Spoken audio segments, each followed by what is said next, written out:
मी नेहा शर्मा आणि तुम्ही पाहत आहात माधव न्यूज महाराष्ट्र। चला तर मग पाहूया आजच्या प्रमुख बातम्या। भारत माता की, भारत माता की, छत्रपती शिवाजी महाराज की, धर्मवीर छत्रपती संभाजी महाराज की, जय भवानी, जय भवानी। हिंदवी स्वराज्याचे सरसंस्थापक छत्रपती शिवरायांना मानाचा मुजरा करतो। भारतीय राज्यघटनेचे शिल्पकार भारतरत्न डॉक्टर बाबासाहेब आंबेडकर यांना मानवंदना अर्पित करतो। आज भारतीय जनता पक्षाच्या छत्रपती संभाजीनगर मधील कार्यालयाच्या उद्घाटन प्रसंगी मंचावर उपस्थित असलेले मंत्रिमंडळातील आमचे सहकारी श्री अतुल सावेजी, श्रीमती पंकजाताई मुंडे, रावसाहेब पाटील दानवे, विजयाताई रहाटकर, भागवत कराडजी, मेघनाताई बोर्डीकर, अजितजी गोपचडे, संजयजी केणेकर, बबनराव लोणीकर, संजयजी कोडगे, अनुराधाजी चव्हाण, नारायण कुचेजी, प्रशांत बमजी, सुरेश धसजी, मीर कोटेचाजी, भाऊराव देशमुखजी, लक्ष्मण सावजी, आपले अध्यक्ष किशोर शितोळे, सुहास शिरसाट, संजय खंबायते, शिरीष बोराळकर, किरण पाटील, बापू घडामोडे, अनिल मकरिये, सुरेश भुमरे, भास्कर दानवे, शिवाजी भरोसे, शंकर देशमुख, प्रवीण घुगे, ज्यांनी ही चांगली इमारत उभी केली ते वास्तुविशारद SB सुतारी, सर्वच या इमारतीकरता वेगवेगळ्या विभागात ज्यांनी कामं केली ते सर्व आमचे कॉन्ट्रॅक्टर्स आणि उपस्थित या कार्यक्रमाकरता विशेषतः या बाजूला बसलेले आमचे सर्व सन्माननीय ज्येष्ठ कार्यकर्ते ज्यांनी अनेक वर्ष या छत्रपती संभाजीनगरमध्ये भारतीय जनता पक्षाच्या वृद्धीकरता विकासाकरता काम केलं, ते सर्व आमचे ज्येष्ठ कार्यकर्ते आणि विशेषतः या ठिकाणी मोठ्या संख्येने उपस्थित असलेल्या आमच्या सर्व लाडक्या बहिणी, आमच्या कार्यकर्ता बहिणी आणि सर्व कार्यकर्ता बंधूंनो, आज आपल्या सर्वांकरताच हा अतिशय महत्त्वाचा दिवस आहे। कार्यालयाच्या रूपाने आपल्या भारतीय जनता पक्षाचा गृहप्रवेश हा आज आपण या ठिकाणी केलेला आहे आणि म्हणून संभाजीनगर भारतीय जनता पक्षाला मी अतिशय मनापासून शुभेच्छा देतो। खरं तर पहिल्यांदा आपल्या सर्वांना मी नुकत्याच बिहारमध्ये झालेल्या निवडणुकीमध्ये ज्या प्रकारे बिहारच्या जनतेने आपल्या देशाचे प्रधानमंत्री माननीय नरेंद्र मोदीजी यांच्यावर विश्वास दाखवत, नितीश कुमारजी यांच्या सुशासनावर विश्वास दाखवत विरोधी पक्षाचा सुपडा साफ केला आणि एक प्रचंड मोठं बहुमत हे आपल्याला दिलं। त्याबद्दल मी बिहारच्या जनतेचे तर आभार मानतोच, पण भारतीय जनता पक्षाचे आपण सगळे कार्यकर्ते आज अतिशय आनंदी आहोत आणि म्हणून आपल्या सगळ्यांच्या वतीनं आपल्या पंतप्रधानांचं या ठिकाणी मी अभिनंदन करतो। खरं म्हणजे आपला हा विजयाचा रथ सातत्याने पुढे चाललेला आहे। मोदीजींवर या देशामध्ये सर्वांचा विश्वास आहे आणि सातत्याने जे फेक नरेटिव्ह तयार होत आहेत त्या फेक नरेटिव्हला जनताच त्या ठिकाणी उत्तर देते आहे। जोपर्यंत काँग्रेस सहित विरोधी पक्ष हे जमिनीवरची हकीकत समजून घेत नाहीत, जनतेत जात नाहीत, जनतेचे प्रश्न मांडत नाहीत, तोपर्यंत त्यांची अशीच माती होत राहील हे आपण सगळ्यांनी लक्षात ठेवलं पाहिजे। ते स्वतःच्या मनाचं समाधान करू शकतात, त्या ठिकाणी कधी वोट चोरीचा मुद्दा, कधी ईव्हीएमचा मुद्दा, असे वेगवेगळे मुद्दे ते सातत्याने मांडतात. पण ज्यावेळी कोर्ट त्यांना म्हणतं पुरावा द्या, कवडीचा पुरावा देत नाही. ज्यावेळी इलेक्शन कमिशन त्यांना म्हणतं पुरावा द्या, एक पुरावा देखील देऊ शकत नाही. हवेत गोळीबार करणाऱ्यांना जमीन दिसलेली आहे, अजूनही सुधारले नाहीत. तर त्यांची हीच अवस्था महाराष्ट्रातल्याही या सगळ्या स्थानिक स्वराज्य संस्थेच्या निवडणुकीत अशाच प्रकारची माती त्यांची होणार आहे, हे या ठिकाणी भाकीत मी निश्चितपणे करू इच्छितो. आणि म्हणून खरं तर आजचा दिवस हा आपल्या सगळ्यांकरता अतिशय महत्त्वाचा दिवस आहे. मी विशेष उल्लेख आणि अभिनंदन हे आपले मंत्री अतुल सावे यांचं करू इच्छितो की अतुल सावेंनी अतिशय मोलाची भूमिका हे कार्यालय उभारताना या ठिकाणी केलेली आहे. अर्थात इतर सगळ्यांचा निश्चितपणे त्यांना साथ या ठिकाणी होता. कराड साहेब असतील, आपले मागचे अध्यक्ष असतील, आताचे अध्यक्ष असतील, संजय असतील, सगळे मंचावरच्या सगळ्यांनी त्यांना मदत केली. पण हे निश्चित आहे की जमीन शोधण्यापासून तर ही इमारत उभं राहतपर्यंत सातत्याने ज्या प्रकारे येणाऱ्या अडचणींचा सामना अतुलजींनी केला तो मला असं वाटतं अतिशय महत्त्वाचा आहे. आणि म्हणून त्यांचं आज मी विशेष अभिनंदन या कार्यालय निर्मितीच्या निमित्ताने करतो. आज खऱ्या अर्थानं आपले नेते प्रमोदजी असतील, गोपीनाथजी असतील, हे स्वर्गातनं आपल्याला आशीर्वाद देत असतील. कारण या मराठवाड्यावर आणि छत्रपती संभाजीनगरवर त्यांचं प्रचंड प्रेम होतं आणि संभाजीनगर वासियांचंही त्यांच्यावर प्रचंड प्रेम होतं. आणि भाजपच्या वाटचालीमध्ये त्या ठिकाणी प्रमोदजी, गोपीनाथजी, वसंतराव भागवत असतील, या सगळ्या लोकांनी सातत्याने आपली कार्यालय झाली पाहिजेत, पक्षाला स्थैर्य आलं पाहिजे याकरता त्या काळामध्ये खूप प्रयत्न केले. आणि त्या काळची जी आपली परिस्थिती होती, पद्धती होती, त्यानुसार जसे मिळतील तसे कार्यालय आपण त्या काळात उभे केले आणि आपल्या पक्षाला चालवलं.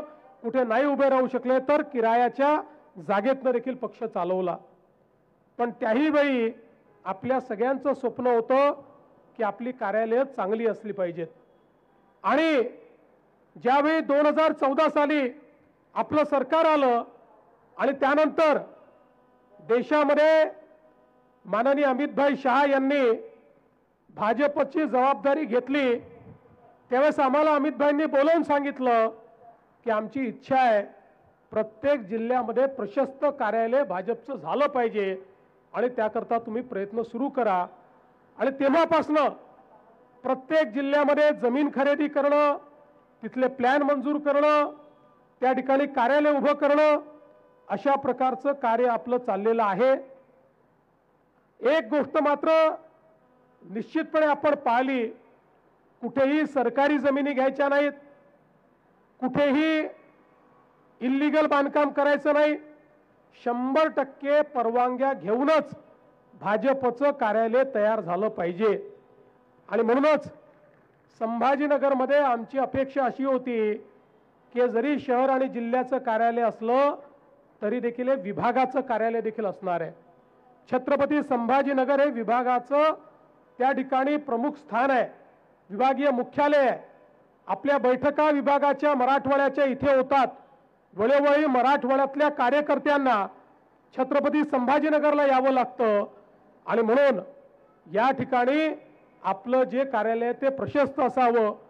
काही जमिनी आपण घेतल्या, विकल्या, अडचणी आल्या, काही अजून इमारती बघितल्या, पण त्यांनी समाधान होत नव्हतं. आणि मग मध्यंतरीच्या काळामध्ये अतुलजी ही जागा मला दाखवायला घेऊन आले आणि त्यांनी सांगितलं की ही जी जागा आहे अगदी एअरपोर्टच्या जवळ आहे, जागा प्रशस्त आहे, पुढच्या काळात या सगळ्या भागामध्ये खूप मोठ्या प्रमाणात विकास होतोय, भर रस्त्यावरची जागा आहे आणि म्हणून ही जागा आपण घेतली पाहिजे. आणि मग सगळ्यांना आम्हाला ही जागा आवडली आणि आपण ही जागा घेतली आणि त्यानंतर अतिशय सुंदर अशा प्रकारच्या कार्यालयाची निर्मिती त्या ठिकाणी सुरू झाली. हे कार्यालय बनत असताना देखील अतुलजी मला घेऊन आले.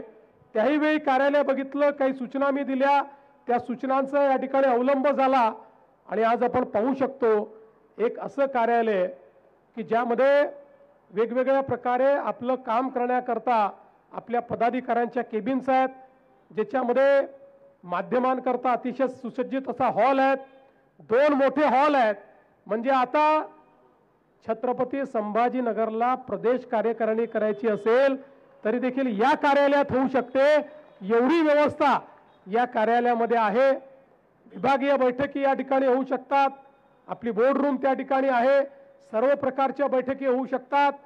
त्यामुळे सगळ्या सुविधांनी युक्त अशा प्रकारचं एक उत्तम कार्यालय या ठिकाणी आपण तयार केलं आहे.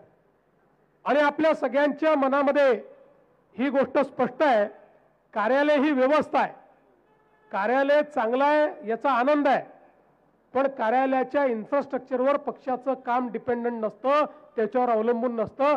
त्या कार्यालयाचा उपयोग करून आपण अधिक लोकाभिमुखता काय आणणार आहोत, त्या कार्यालयातनं कार्यकर्त्यांना काय आधार देणार आहोत, त्या कार्यालयातनं जनतेच्या किती समस्या आपण सोडवणार आहोत याच्यावर पक्षाचा विस्तार असतो. त्यामुळे एक उत्तम अशा प्रकारचं इन्फ्रास्ट्रक्चर, एक पायाभूत सुविधा ही पक्षाने तयार केली आहे. आता पदाधिकारी आणि जे प्रमुख आहेत ही जबाबदारी त्यांची आहे की या कार्यालयाचा उपयोग करून जनसामान्यांच्या अडचणी सोडवणे आणि भारतीय जनता पक्षाचा विस्तार करणे हे कार्य आपल्याला करावं लागेल. आज आपण पाहतोय मराठवाड्यामध्ये मोठ्या प्रमाणात आपल्या सरकारने मागच्याही काळामध्ये अनेक चांगली कामं केली. विशेषतः छत्रपती संभाजीनगरमध्ये मागच्या काळात आपण जो सगळ्यात महत्त्वाचा प्रश्न होता पिण्याच्या पाण्याचा, 1680 कोटी रुपयाची योजना ही त्या काळामध्ये आपण मंजूर केली, त्याचं काम आपण सुरू केलं.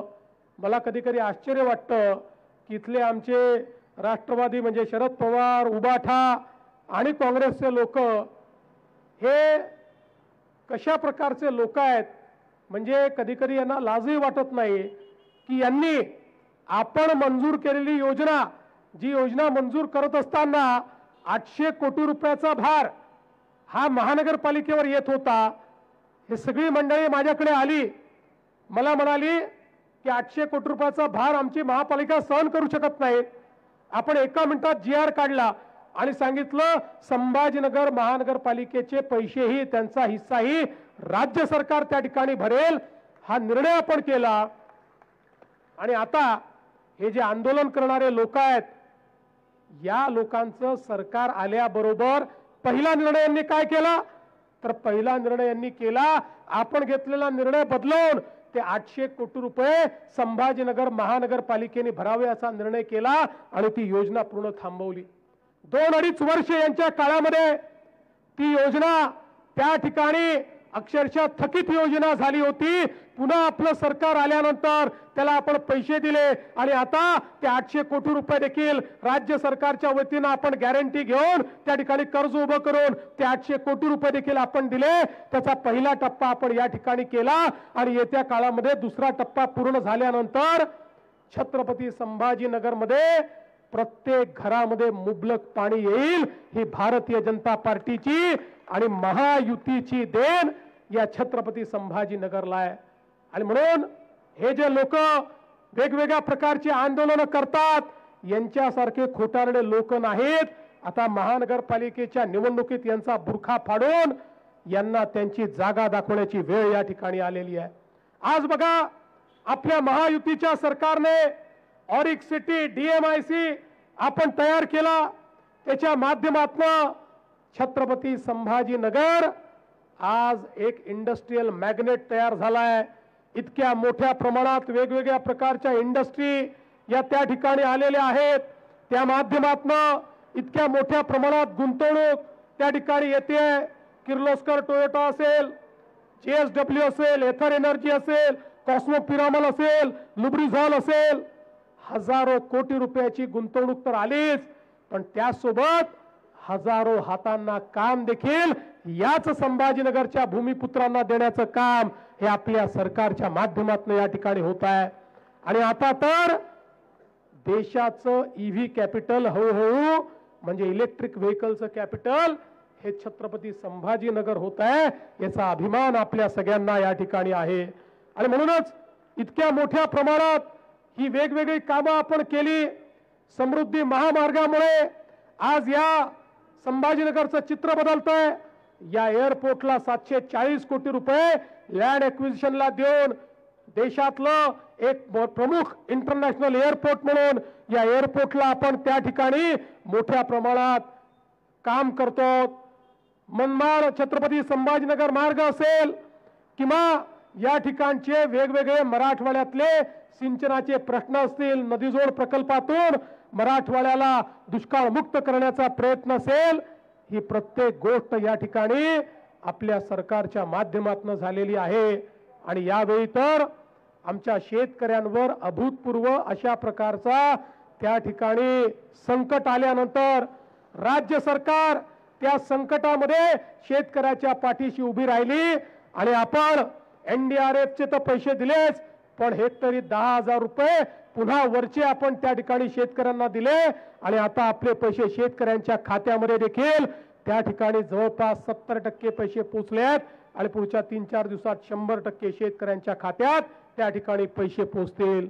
आणि म्हणूनच ज्यावेळी कधी नव्हे ते आमचे उद्धवजी मराठवाड्यात दौरा करण्याकरता आले आणि मराठवाड्यात थांबले आणि त्यांनी दौरा केला. पण दुर्दैव बघा, आपल्यापैकी अनेकांनी बघितलं असेल, गावामध्ये गेल्यानंतर माणसंच नसायचे. आमचे अंबादास दानवे माणसं, अरे कुठे गेले, अरे माणसं आणा, अरे माणसं आणा, असे माणसं आणायचे.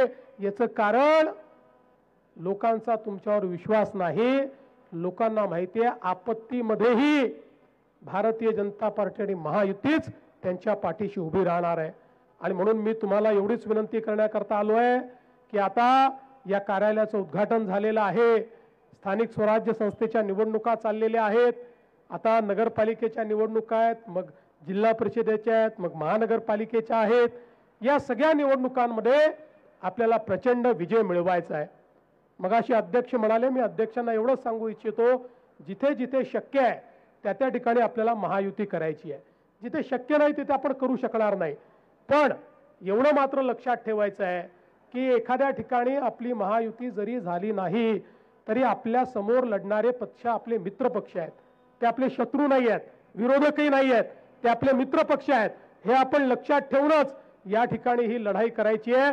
त्यामुळे पुढच्याही काळामध्ये या महाराष्ट्रातल्या प्रत्येक जो काही या ठिकाणी स्थानिक स्वराज्य संस्था आहे त्या संस्थेमध्ये जो कोणी सत्तेवर येईल तो महायुतीचाच असला पाहिजे, अशा प्रकारचा प्रयत्न आपण करू. आणि अर्थातच या सगळ्या प्रयत्नामध्ये पुन्हा एकदा तुमच्यामुळे, तुमच्या आशीर्वादाने, तुमच्या मेहनतीनं भाजपच नंबर 1 चा पक्ष असेल हा विश्वास या निमित्ताने व्यक्त करतो. आणि पुन्हा एकदा या कार्यालयाकरता ज्यांनी ज्यांनी मेहनत केली त्या सगळ्यांचं अतिशय मनापासून अभिनंदन करून मी माझे 2 शब्द संपवतो.